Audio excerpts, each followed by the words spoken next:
Himachal Pradesh tourism का head office जो है कॉरपोरेशन का, वो अब कांगड़ा जिले में जाएगा और कांगड़ा जिले में चलेगा। इसके साथ साथ मुझे ये लगता है कि हेड ऑफिस जब शिफ्ट होता है तो बहुत से एम्प्लॉयज़ वहाँ पे दफ्तर में बैठेंगे, एमडी साहब बैठेंगे, हमारे कांगड़ा जिले को आईएएस अधिकारी एक और मिलेंगे, सारे जीएम बैठेंगे, डीजीएम बैठेंगे, नीचे का पूरी आपके स्टाफ बैठेगा। पर बहुत सा स्टाफ जो है उसके लिए हमें वहाँ पे सुविधा बनानी पड़ेगी। उसके लिए बहुत सी हमारी बिल्डिंगें हैं जिनके अंदर हमने प्रपोजल दी है, चाहे वहाँ पे कुणाल होटल हो जो कि बिल्कुल धर्मशाला के अंदर है, चाहे कश्मीर हाउस हो जो कि धर्मशाला में है, और चाहे रजियाना में एडीबी की लागत से करोड़ों रुपए की लागत से, तकरीबन 10-12 करोड़ रुपए की लागत से या उससे ज्यादा एक बहुत विशाल बिल्डिंग रजियाना में बनी है, चाहे वो बिल्डिंग हो। तो मैंने एमडी महोदय को कहा है कि आप इवैल्यूएट करिए, और उसके साथ साथ जो धर्मशाला के मेयर हैं और धर्मशाला की पूरी कॉरपोरेशन की टीम है, उन्होंने भी माननीय मुख्यमंत्री महोदय के साथ बातचीत की कि उनके पास बहुत सी बिल्डिंगें हैं। बल्कि कल ही मैं पढ़ रहा था, इसमें सोशल मीडिया पे आया था कि वो लोग आए और उन्होंने मुख्यमंत्री महोदय से बताया कि यहाँ बहुत सी बिल्डिंगें पड़ी हैं जो खाली है, सरकारी बिल्डिंगें हैं जो खाली पड़ी हैं। तो उन बिल्डिंगों को भी देखा जाएगा कि अगर उन बिल्डिंगों में से कोई अच्छी बिल्डिंग निकलती है जिसमें हमारा हेड ऑफिस प्रदेश का, क्योंकि ये हिमाचल प्रदेश टूरिज्म का ये कॉरपोरेशन का मेन हेड ऑफिस बनने जा रहा है पूरे प्रदेश का, जिसके अंडर हिमाचल के सभी होटल, हिमाचल के सभी रेस्टोरेंट, हिमाचल के बाहर के चाहे हिमाचल भवन है चंडीगढ़ का, चाहे हिमाचल सदन है दिल्ली का, चाहे हिमाचल भवन है दिल्ली का, और काजा से लेके कल्पा से लेके नीचे कहीं पे पूरे हिमाचल के हर जगह पे 56 होटल हमारे कॉरपोरेशन के हैं। इन सभी होटलों का, इन सभी लोगों का, हजारों एम्प्लॉय जो corporation Himachal Pradesh tourism corporation में काम कर रहा है, उन सब का हेड ऑफिस अब धर्मशाला में खुलने जा रहा है, या कांगड़ा जिले में उसकी पॉसिबिलिटी जहां पे बेस्ट हमें ऑफिस मिलेगा वहां पे खुलेगा। वहां हमने पूरे हिमाचल वासियों को देता हूं। ऐतिहासिक निर्णय है और इस ऐतिहासिक निर्णय में आज हम सभी भागीदार बने। मैं इस डिसीजन के लिए अपनी पूरी बीओडी का भी धन्यवाद करता हूं कि सब ने अलग अलग पहलुओं को, हर पहलू को समझते हुए और आज की जरूरत को समझते हुए, और माननीय मुख्यमंत्री महोदय ने जिस तरह टूरिज्म कैपिटल कांगड़ा जिले को डिक्लेयर किया है, उस सोच को समझते हुए आज हमारी बीओडी ने ये निर्णय लिया है, और इसका निर्णय के लिए मैं समझता हूं कि पूरे प्रदेशवासी इसके लिए बधाई के पात्र हैं। तो आज की प्रेस कॉन्फ्रेंस में यही 3 चीजें थी। आप सबका मैं धन्यवाद करता हूं। अगर आपको इसके बारे में कोई सवाल पूछना है तो उसके लिए हम तैयार हैं। वाली जी, कितना डीप इन्वेस्ट होगा शिमला इस फैसले के बाद, क्योंकि बहुत बड़ा दफ्तर तो है। देखिए, हेड ऑफिस है, काफी लोग काम करते हैं हेड ऑफिस में। हम जोनल ऑफिस, हमने तब भी निर्णय लिया है कि एक जोनल ऑफिस यहाँ शिमला में रखेंगे, और कुछ लोग जो जिनके अपने आधार पे, अलग अलग आधारों पे जिनको जरूरत है और जिनका हमको लगेगा कि फिजिबिलिटी के हिसाब से, जरूरत के हिसाब से उनको यहाँ पे रहना है, उनको यहाँ पे भी रखेंगे। तो एक जोनल ऑफिस हमने यहाँ पे भी प्रपोज करने का निर्णय लिया है। पर जो हेड ऑफिस है उसके आप अगर धीरे धीरे बोलते हैं कि आपको कोई ना कोई सोच रखनी है, आप इकट्ठे सब कुछ नहीं लेके जा सकते और इकट्ठे आप सोच भी नहीं सकते।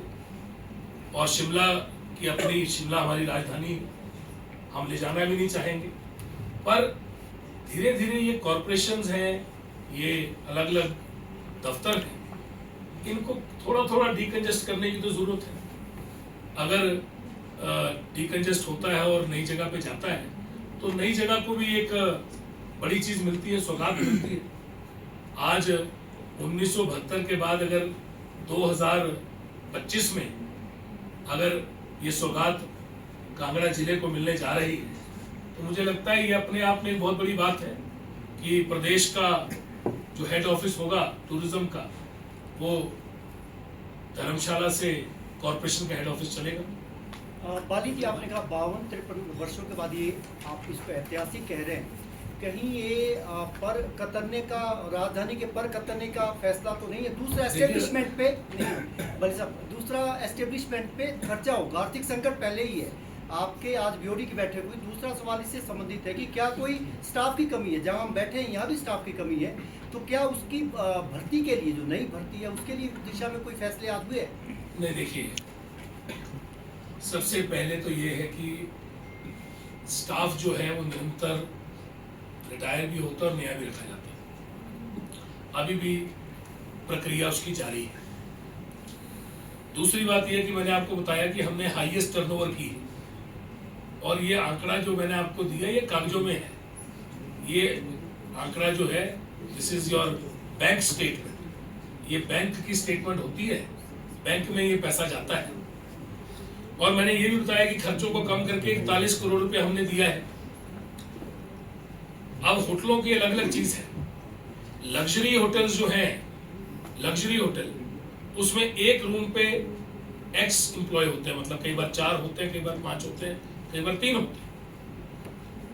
जिंजर होटल या जिसको एवरेज होटल बोलते हैं, इकोनॉमी होटल जिसको बोलते हैं, उसके अंदर एम्प्लॉय की रेशियो बहुत कम होती है।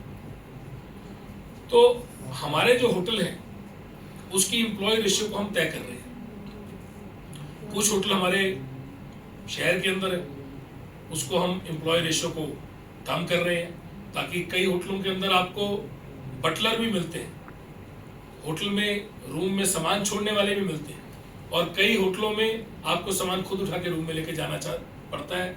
जैसे आप देखेंगे फॉर्च्यून होटल है या जिंजर होटल है, उनकी अलग प्रक्रिया है, और ताज होटल है उनकी अलग है, या ओबरॉय है उनकी अलग है। तो वैसे ही एचपीटीडीसी को भी अपनी एम्प्लॉय रेशियो पे देखना पड़ेगा, खर्चों को कम करना है। खर्चों को कम करके ही हम ये 41 करोड़ रुपए दे पाए हैं। 41 करोड़ रुपए के अलावा हमने तनख्वाहें दी हैं, दिए हैं, हर चीज आपके सामने एचपीटीडीसी ने। और सबसे बड़ी बात यह है कि 1 रुपया भी हमने ग्रांट नहीं ली है सरकार से, 1 रुपया भी हमने ग्रांट नहीं ली है। ऐसा नहीं कि हमने मांगी नहीं है, ऐसा नहीं कि हम चाहते नहीं है, हम चाहते हैं कि हमको 300 करोड़ रुपए मिले ताकि हम एकदम अपने होटलों को रेनोवेट करें और 100 करोड़ रुपए की टर्नओवर, 109 करोड़ रुपए की टर्नओवर को हम 300 करोड़ ले जाएं, ताकि हम इसके अंदर खूब सारे पैसे कमा के अपने होटल्स को और बेहतर करते चले जाएं। पर आज की स्थिति को देखते हुए जो हम बेस्ट कर सकते हैं वो हम करने की कोशिश करें। ऐतिहासिक है ये ऐतिहासिक है कि एचपीटीडीसी ने खुद पैसे 41 करोड़ रुपए कमा के दिए हैं। उन्हीं होटलों के साथ जिनकी टर्नओवर 78 करोड़ रुपए थी, आज उनको हमने 109 करोड़ रुपए पहुंचाया है।